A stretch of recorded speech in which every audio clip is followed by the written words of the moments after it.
আজকে রান্না করব ওল দিয়ে মাছ, ইলিশ মাছ। প্রথমে ওলগুনা ছোট ছোট করে কেটে নেব, যেন তাড়াতাড়ি সেদ্ধ হয়। ওখানে রাখবে ধরি, ওলগুনা সুন্দর করে কেটে নিলাম।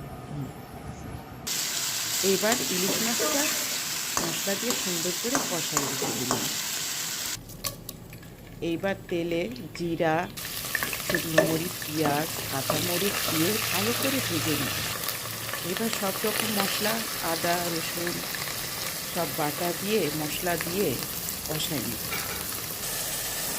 এবার ওলগুনা দিয়ে দেবো, সুন্দরভাবে কষাই কষাই রান্না করব। এবার মাছগুনা দিয়ে দেবো।